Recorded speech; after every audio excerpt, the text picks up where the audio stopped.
ایک بادشاہ تھا، وہ پھولوں کی سیج پہ سویا کرتا تھا، خادمہ اس کے لیے پھولوں کی سیج بچھایا کرتی تھی۔ مدت گزر گئی، پھولوں کی سیج پہ سونے کا عادی تھا۔ ایک دن خادمہ نے سوچا، لونڈی نے سوچا، روزانہ بادشاہ اس سیج پہ سوتا ہے، پتہ نہیں کیا لطف ہوگا۔ اس سیج کا لطف اٹھانے کے لیے وہ بھی لیٹ گئی۔ سیج تیار کرنے کے بعد ایک لمحے کے لیے کمر سیدھی کی تو سارے دن کی تھکی ہوئی تھی، آنکھ لگ گئی۔ بادشاہ وقت پر اپنے اس خاص کمرے میں داخل ہوا تو ایک لونڈی کو پھولوں کی سیج پہ سویا ہوا دیکھا تو غیرت سے جل بن کے کباب ہو گیا۔ ایک لونڈی کی یہ اوقات کہ بادشاہ کی سیج پہ سوئے۔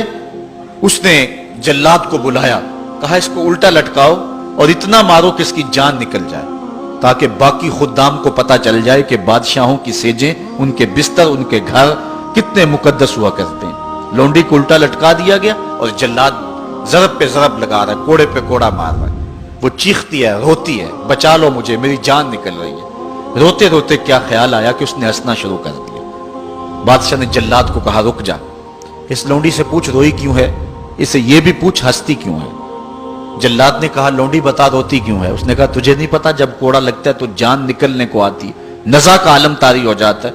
کہا یہ تو سمجھ ہے، لیکن ہنستی کیوں ہے؟ کہا ہنسی مجھے اس بات سے آئی ہے کہ چند لمحوں کے لیے سوئی ہوں، اتنی تکلیف کاٹ رہی ہوں، سوچا عمر بھر ہو گئی سوتے ہوئے، جس کو اس کا کیا بنے گا، جس کی زندگی بیت گئی اس سیج پہ سوتے ہوئے، اس کا کیا بنے گا۔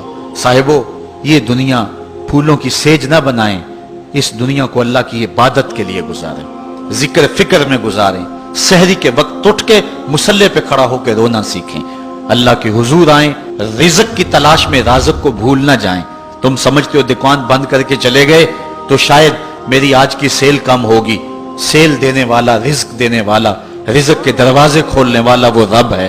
جاؤ اس کے حضور جاؤ اور جا کے اس سے مانگو۔ آج اس دنیا کے اندر آپ کہیں ملازمت کرتے ہیں، 8 گھنٹے کی ڈیوٹی دینا ہوتی ہے، ان 8 گھنٹوں کے اندر آپ کا مالک آپ کو بلائے، صرف 8 گھنٹوں میں ایک عارضی ملک آپ کے اوپر رکھتا ہے، تو آپ دوڑ کے جاتے ہیں کہ نہیں جاتے؟ آپ کے مہمان بھی آپ کے پاس بیٹھے ہوں اور آپ چائے بھی ان کو پلا رہے ہوں، لیکن باس بلا لے آپ کو اور وہ گھنٹی دے تو آپ بیل پہ سب کو چھوڑ کے بھاگتے ہیں کہ نہیں بھاگتے؟ مہمانوں سے بھی معذرت کرتے ہیں، مجھے باس نے بلایا، آپ دوڑتے جا رہے ہیں۔ یار ایک دنیا کا باس بلائے تو مہمانوں کو چھوڑ کے، چائے کو چھوڑ کے، مرغن غذاؤں کو چھوڑ کے، سب کو چھوڑ کے بھاگ جاتے ہیں، اور رب کا نمائندہ پکارے حی علی الصلاۃ اور حی علی الفلاح، جو بندہ اس کے حضور نہ جائے کتنا بڑا بد نصیب ہے، کتنی بد نصیبیاں اس کا مقدر ہیں کہ جو اس کے حضور۔ لیکن یہ اللہ تعالیٰ جل شانہ کی رحمت کی عمومیت ہے۔ اگر آج 8 گھنٹے کے لیے آپ کہیں ڈیوٹی کرتے ہیں، وہ آپ کو آواز دے اور آپ نہ جائیں تو وہ آپ کی نوکری ختم کر دے گا، آپ کو سخت سرزنش اسی وقت کرے گا یا پھر آپ کو فارغ کر دے گا۔ لیکن اللہ تعالیٰ جل شانہ اس کی نافرمانی پہ نافرمانی کرتے رہیں، کبھی اس نے رزق کے دروازے بند نہیں کیے، بلکہ جو نہیں مانتے ان کو اور زیادہ دے رہا ہے، کیونکہ ان کا حصہ صرف دنیا پہ ہی ہے نا، آخرت میں تو حصہ ہی کوئی نہیں ہے۔ بلکہ فرمایا اگر مسلمانوں کی دل جوئی کا لحاظ نہ ہو تو میں کافروں کے گھروں کی سیڑھیاں بھی سونے اور چاندی کی بنا دوں، چونکہ انہوں نے دنیا کو دیکھا ہے، آخرت ابھی دیکھی نہیں ہے، ورنہ جو ان کے لیے آخرت میں رکھا گیا ہے، دنیا کی کوئی شے ان کے نزدیک حیثیت ہی نہ رکھے۔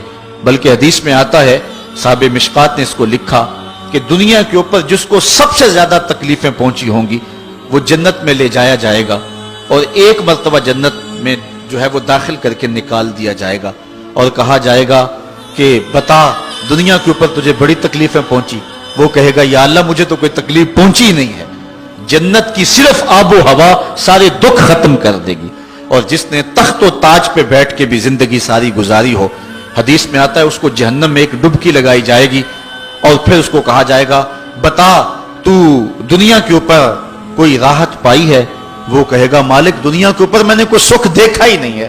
ایک ہوتا جہنم کے اندر دیا جائے گا، دنیا کے سارے سکھ ہی بھول جائے گا کہ میں وہاں بادشاہ ہوا کرتا تھا، میں وہاں حکمران ہوا کرتا تھا، پوری دنیا کو میں نے جو ہے وہ ریوڑ کی طرح ہانکا تھا اور انسانیت کا قتل کیا تھا، میری رونت اور میرا تکبر دنیا کو جھکا دیتا تھا۔ اس کو کوئی شے اور اپنی کوئی آکڑ اور کوئی بات یاد نہیں رہے گی، صرف ایک ڈبکی کی بات ہے۔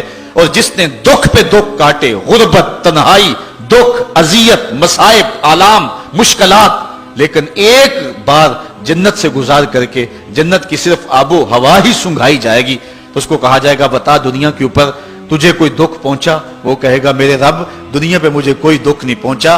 اب بتائیے کہ اللہ کے حضور ہم حاضر ہوں یا کہ دنیا کوئی منشا و مقصود بنا لیں؟